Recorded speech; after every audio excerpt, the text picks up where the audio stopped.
Hello, મારું નામ છે મયુર ચૌહાણ. તમે મને છેલ્લો દિવસ અને કરસનદાસ પેઇન્ડ્યુઝ જેવી ગુજરાતી ફિલ્મમાં અભિનય કરતા જોયો હશે. અત્યારે વાત કરવી છે આરાધ્યા ક્લાસીસની, જ્યાં બોર્ડ, ગુજકેટ, JEE અને નીટ જેવી એક્ઝામની તૈયારીઓ એક જ જગ્યા પર થાય છે. અને આરાધ્યા ક્લાસીસ સાથે મારા મિત્ર છે અલ્કેશ બારોટ, એ જોડાયેલા છે. તો એમને ખૂબ ખૂબ શુભકામનાઓ અને join Aaradhya classes. Thank you. તો હવે આપણે ઋતુચક્રના ચાર્ટ વિશે લઈએ અને એ ચાર્ટને ધ્યાનમાં રાખી અને MCQ એની અંદરથી નીટમાં પૂછાતા હોય છે. ચોપડી તમે જોતા રહેજો. ચોપડીમાં પેજ નંબર 50 ઉપર આખો ઋતુચક્રનો ચાર્ટ આપેલો છે. આપણે ડિવાઈડ કરીએ ટૂંકમાં 1 થી 28 દિવસ.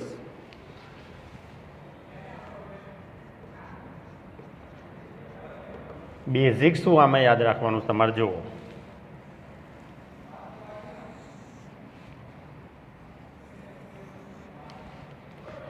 ઋતુચક્રનો આખો ચાર્ટ આપણે લઈએ તો બેઝિક તમારે 1, 3, 5 એમ કરતા તો મિડલમાં તમારે એક્ઝેક્ટ યાદ રાખી લેવાનું. આ 14મો દિવસ છે સપોઝ એમ, એટલે અંડ પતન થાય છે એટલે પહેલો દિવસ, પછી 3, 5, 7, 9, 11, 13.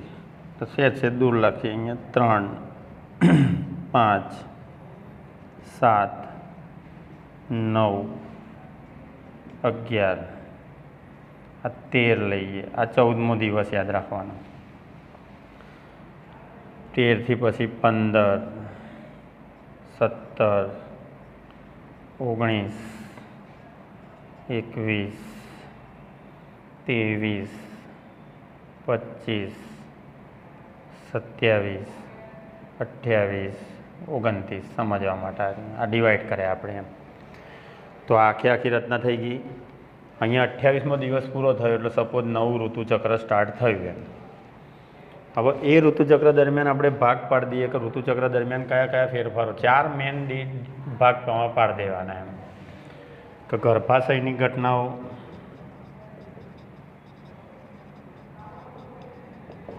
અંડપિંડીય અંતઃસ્ત્રાવોનું સ્તર,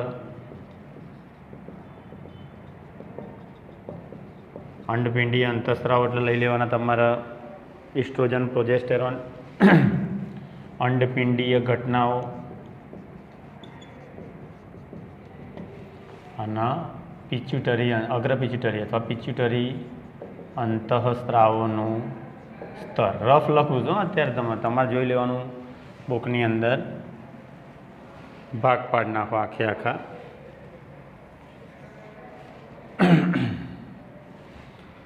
અને પછી આમાંથી MCQ કઈ રીતે આવે. અંડપિંડીય ઘટનાઓનું સ્તર અને ગર્ભાશયની ઘટના. અંડપિંડીય અંતઃસ્ત્રાવોનું સ્તર, ગર્ભાશયની ઘટનાઓ. ગર્ભાશયની ઘટનાઓમાં આપણે ભાગ પાડીએ તો પહેલાં અહીંયા આગળ છે ને તમારા એન્ડોમેટ્રિયમ તૂટી જતું બતાવ્યું છે એમ. 1 થી 5 દિવસ સુધી તમારે તૂટી જતું બતાવવાનું, આ સમજવા માટે એમ. અને પછી એન્ડોમેટ્રિયમ આખું બનતું બતાવી દેવાનું એમ. એટલે આ આખો વિકાસ થતો બતાવ્યો છે એમ ટૂંકમાં. હા, રફ આકૃતિ સારી, આમાં બહુ ના જતા એમ ટૂંકમાં સમજવા માટે. પણ MCQ કઈ રીતના પૂછાય, આ તૂટી જતું બતાવ્યું. તો આ એન્ડોમેટ્રિયમ મેન્સિસ એટલે કે આ ઋતુસ્ત્રાવ તબક્કા તરીકે ઓળખે. 1 થી 5 દિવસના ગાળા દરમિયાન આપણે કરી નાખીએ ઋતુસ્ત્રાવ. પછી 6 થી 13 દિવસનો ગાળો દરમિયાન આટલા તબક્કાને આપણે નામ આપી દઈએ પ્રોલિફરેટિવ તબક્કો અથવા પ્રસર્જિત તબક્કો. 14મા દિવસે તો ઓવ્યુલેશન થાય છે, અંડપાત. અને આટલા ભાગના આપણે નામ આપીએ લ્યુટિયલ તબક્કો.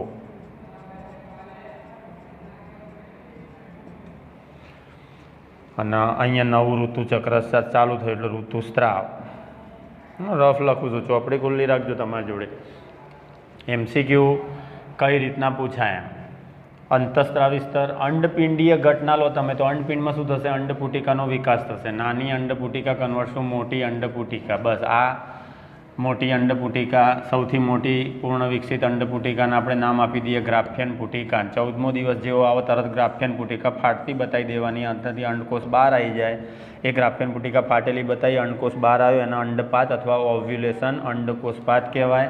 ખાલી અંડપુટિકાને CL નામ આપી દેવામાં આવે. કોર્પસ લ્યુટિયમ, કોર્પસ લ્યુટિયમનો વિકાસ થાય ને પછી કોર્પસ લ્યુટિયમ વિઘટન પામી જાય એટલે વિઘટિત કોર્પસ લ્યુટિયમ એમ. ખ્યાલ આવે? એ સીએલ કહેવાય. હવે અંડપિંડીય અંતઃસ્ત્રાવોનું સ્તર. હવે આની અંદર તમારે યાદ રાખવાનું કે ગ્રાફ તમે ચોપડીની અંદર જુઓ તો ચોપડીની અંદર ગ્રાફની અંદર પહેલાં શું થશે તો પ્રોજેસ્ટેરોન તો ઓછો જ રહેશે એમ. પ્રોજેસ્ટેરોન અહીંયા ઓછો જ છે એમ ટૂંકમાં, શરૂઆતથી ઓછો એમ. પ્રોજેસ્ટેરોન ક્યારે ઉત્પન્ન થવાનું ચાલુ થાય તો કોર્પસ લ્યુટિયમનું, કારણ કે પ્રોજેસ્ટેરોનનું ઉત્પત્તિ સ્થાન કોર્પસ લ્યુટિયમ, એટલે પછી અહીંથી પછી પ્રોજેસ્ટેરોન વધારે બતાવ્યો છે એમ ટૂંકમાં, પછી આમ નોર્મલ આપી દીધું એમ ટૂંકમાં. આ પ્રોજેસ્ટેરોનનો ચાર્ટ થયો એમ. આખું પ્રોજેસ્ટેરોન. ઇસ્ટ્રોજન શરૂઆતની અંદર વધારે આપી દેવાનું. ઇસ્ટ્રોજન ઇસ્ટ્રોજન ઇસ્ટ્રોજન આ ઇસ્ટ્રોજન. ગ્રાફ હું ચોપડીમાંથી જ જોઉં છું, જુઓ તમે. આમ થયું, પછી આમ થયું એમ ટૂંકમાં. તો આ જે ગ્રાફ આપ્યો એ ઇસ્ટ્રોજનનો આપ્યો. અહીંયા અપડાઉન થયા રાખે છે. જો આ ગાળા દરમિયાન એમ કે અહીંયા આ સમયગાળા દરમિયાન લો તો ઇસ્ટ્રોજન વધારે કહેવાય, પ્રોજેસ્ટેરોન ઓછો કહેવાય. અહીંયા પ્રોજેસ્ટેરોન વધારે કહેવાય, ઇસ્ટ્રોજન ઓછો કહેવાય. પાછો અહીંયા આગળ ઇસ્ટ્રોજન વધારે કહેવાય, પ્રોજેસ્ટેરોન ઓછો કહેવાય. તો અપડાઉન છે. એક્ઝેક્ટ ઇસ્ટ્રોજન વધારે હોય ને પ્રોજેસ્ટેરોન ઓછો હોય તો આ ગાળા દરમિયાન સેટ થાય છે એમ ટૂંકમાં, આટલા ગાળા દરમિયાન એમ. ખ્યાલ આવ્યો? એ જ પ્રમાણે તમે બનાવો હવે FSH અને LH, એટલે કે અગ્રપિટ્યુટરી ગ્રંથિના અંતઃસ્ત્રાવોનું સ્તર. હવે અગ્રપિટ્યુટરી ગ્રંથિના અંતર પહેલાં FSH લઈ લઈએ આપણે.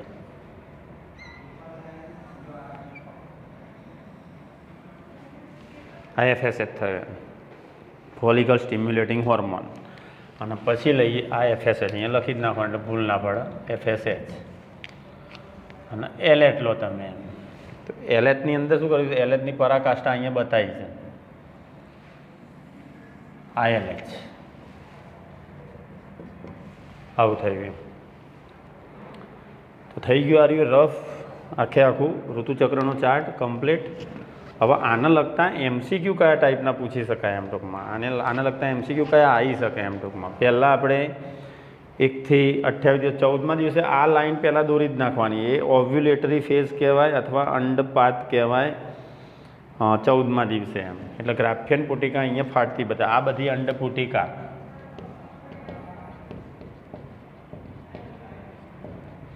આ પૂર્ણ વિકસિત છે એટલે હું આના ગ્રાફિયન પુટિકા નામ આપી દઉં.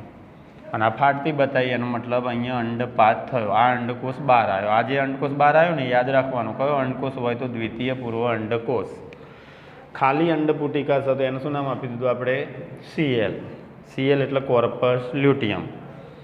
CLનો વિકાસ થાય, CL મોટી થાય. અંડપાત કરતો અંતઃસ્ત્રાવ. અહીંયા અંડપાત કરવા માટે LHની પરાકાષ્ઠા જવાબદાર કહેવાય. એટલે આ પ્રક્રિયા LHના કારણે થાય. અને અંડપુટિકાનો વિકાસ થાય છે તો આ સમજવા માટે FSHના કારણે થાય. એટલે FSH અંડપુટિકાનો વિકાસ કરતું જાય. એટલે આ ગાળા દરમિયાન શું થશે તો FSH અંડપુટિકાનો વિકાસ કરશે અને અંડપુટિકા ઇસ્ટ્રોજનનો સ્ત્રાવ કરશે. એટલે ઇસ્ટ્રોજન ઉત્પન્ન થશે. એટલે ઇસ્ટ્રોજનનું પ્રમાણ વધારશે. પ્રોજેસ્ટેરોન ઓછો છે, કારણ પ્રોજેસ્ટેરોન કોણ ઉત્પન્ન કરશે? CL. પ્રોજેસ્ટેરોનનું સંકેન્દ્રણ ક્યાંથી વધારવાનું? જ્યાંથી CL બને ત્યાંથી.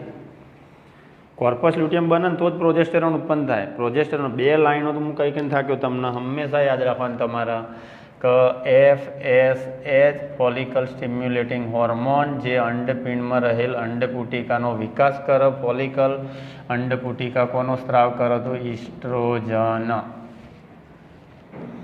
અને LH લઈ લો. LH એટલે લ્યુટેનાઇઝિંગ હોર્મોન જે કોર્પસ લ્યુટિયમનો વિકાસ કરે. CL વિકસિત થતી જાય એટલે ઉત્પન્ન થતું જાય પ્રોજેસ્ટેરોન. તો અહીંયા પ્રોજેસ્ટેરોન તમારું ઓછો જ રાખવાનો એમ, એ વધે નહીં. એનું સંકેન્દ્રણ ઓછું જ છે એમ. એ વધવાનું ક્યાંથી શરૂઆત થઈ? જ્યારે CL બન્યું ત્યારે. પણ CL 14મા દિવસ પછી બને, કારણ કે અંડપાત 14મા દિવસે થાય. CL એટલે શું? ખાલી ગ્રાફિયન પુટિકાને CL કહેવાય. CL એટલે કોર્પસ લ્યુટિયમ. અને કોર્પસ લ્યુટિયમ શું ઉત્પન્ન કરવાનું? અંડપાત કરતો અંતઃસ્ત્રાવ કીધેલો છે મેં તમને LH. અને અંડપતન અટકાવતો અંતઃસ્ત્રાવ પણ મેં તમને કીધો પ્રોજેસ્ટેરોન. પ્રોજેસ્ટેરોન ઓવ્યુલેશન ના થવા દે, એટલે અંડપિંડમાંથી અંડકોષને બહાર ના આવવા દે, એટલે ફલન ના થવા દે. એટલે ફલન અટકાવતો અંતઃસ્ત્રાવ પ્રોજેસ્ટેરોન. એટલે બધી ગર્ભ નિરોધક ગોળીઓમાં પ્રોજેસ્ટેરોન હોય જ એમ ટૂંકમાં. વિરુદ્ધ અસરમાં ખાસ યાદ રાખજો, અંડપતન પ્રેરતા અંતઃસ્રાવ અને અંડપતન અટકાવતા અંતઃસ્રાવના નામ આપો. અંડપતન પ્રેરતો અંતઃસ્રાવ તો લ્યુટેનાઇઝિંગ હોર્મોન, અગ્રપિટ્યુટરી ગ્રંથિનો અંતઃસ્રાવ. અને અંડપતન અટકાવતા અંતઃસ્રાવનું નામ આપો તો અટકાવતો અંતઃસ્રાવ તમારે લેવાનું પ્રોજેસ્ટેરોન. તો શરૂઆતના આ ગાળા દરમિયાન અંડપુટિકા વિકસિત થતી જાય છે, એટલે આ લાઈન ચાલુ થઈ. FSH અંડપુટિકાનો વિકાસ, ઇસ્ટ્રોજનનો સ્ત્રાવ, એટલે ઇસ્ટ્રોજનનું સંકેન્દ્રણ વધતું ગયું એમ. આ લાઈન હજુ ચાલુ નહીં થઈ. ખબર પડે આ લાઈન ક્યારે ચાલુ થશે? 14મા દિવસ પછી. કારણ કે 14મા દિવસ પછી શું બને છે? CL. તો CL શું ઉત્પન્ન કરશે? પ્રોજેસ્ટેરોન. પછી પ્રોજેસ્ટેરોનનો ગ્રાફ વધારે આપવાનો એમ. અહીંયા જુઓ કંઈ ફિક્સ નથી. આ MCQ ખાસ એ જ પૂછાય છે કે ઋતુચક્રના 1 થી 13 દિવસ માટે સાચું વિધાન કયું? ઋતુચક્રના 1 થી 13 દિવસ માટે સાચું વિધાન કયું? અથવા અંતઃસ્રાવના સ્તરને ધ્યાનમાં રાખી ઋતુચક્રના 1 થી 13 દિવસમાં સત્ય વિકલ્પ શોધો, અસત્ય વિકલ્પ શોધો. આ ટાઈપનો પ્રશ્ન હોય. ઇસ્ટ્રોજન વધારે, ઇસ્ટ્રોજન ઓછો, એ જ સમયગાળા દરમિયાન ઇસ્ટ્રોજન ઓછો, પ્રોજેસ્ટેરોન વધારે. તો આ બધું અપડાઉન છે. અહીંયા કોઈ ફિક્સ નહીં. જુઓ તમે, હું તમને એમ કહું ઋતુચક્રના 1 થી 3 દિવસ દરમિયાન શું હોય તો FSH વધારે છે અને LH ઓછો છે. પણ 1 થી 13 દિવસ ગાળા દરમિયાન શરૂઆતમાં FSH વધારે છે, LH ઓછો છે, પછી પાછો LH વધારે છે, FSH ઓછો છે. તો એ બંને તો વધારે ઓછા બધા આવી શકે એમ ટૂંકમાં. પરફેક્ટ એક અંતઃસ્રાવ ઓછો જ હોય અને એક અંતઃસ્રાવ વધારે જ હોય એવું પરફેક્ટ ઋતુચક્રના સમયગાળા દરમિયાન એક ગાળા દરમિયાન જોવા મળે. એટલે આ MCQ વારંવાર રિપીટ થાય છે. ઋતુચક્રના 1 થી 13 દિવસના ગાળા દરમિયાન સાચું શું છે? તો જવાબ આવવો જોઈએ ઇસ્ટ્રોજન વધાર, પ્રોજેસ્ટેરોન ઓછો. ખ્યાલ આવ્યો? ઇસ્ટ્રોજન વધાર, પ્રોજેસ્ટેરોન ઓછો. એટલે ઋતુચક્રના 1 થી 13 દિવસના ગાળા દરમિયાન સાચું વિધાન કયું? ઇસ્ટ્રોજન વધાર, પ્રોજેસ્ટેરોન ઓછો. આ બેમાં શું બોલીશ હું? FSH વધાર, LH ઓછો, LH વધાર, FSH ઓછો, બંને બોલું છું હું 1 થી 13 દિવસમાં. એટલે 1 થી 13 દિવસના ગાળા દરમિયાન સનાતન સત્ય વિધાન કે પરફેક્ટ તમે કહી શકો કે આ અંતઃસ્રાવ વધારે જ હોય ને આ અંતઃસ્રાવ ઓછો જ હોય, તો એવું આ બે અંતઃસ્રાવોમાં કહી શકાય ખાલી, બસ. અને એ જ લાગુ પડે ખાલી. ઇસ્ટ્રોજન MCQ લખો એટલે લખી નાખો તમે. ઋતુચક્રના 1 થી 13 દિવસના ગાળા દરમિયાન સત્ય વિધાન કયું છે? એમ અંતઃસ્રાવોના સ્તરને ધ્યાનમાં રાખી. તો ઋતુચક્રના 1 થી 13 દિવસના ગાળા દરમિયાન સત્ય વિધાન કયું કહેવાય? અંતઃસ્રાવોના સ્તરને ધ્યાનમાં રાખીને. તો ઇસ્ટ્રોજન વધારે હોય, પ્રોજેસ્ટેરોન ઓછો હોય. FSH વધારે હોય ને ઓછો હોય, LH ઓછો હોય અને વધારે હોય, એમ એ બોલું છું હું 1 થી 13 દિવસમાં. આ એક MCQ થયો. બીજો MCQ 14મો દિવસ. ઋતુચક્રના 14મા દિવસે અંતઃસ્રાવના પ્રમાણને ધ્યાનમાં રાખી સાચો વિકલ્પ કયો? તો આપણને દેખાય છે 14મા દિવસે શું છે એમ. આ 14મો દિવસ. તો ઋતુચક્રના 14મા દિવસે LH વધાર, FSH ઓછો, ઇસ્ટ્રોજન વધાર, પ્રોજેસ્ટેરોન ઓછો. બસ એ અર્થમાં લેવું પડે તમારે.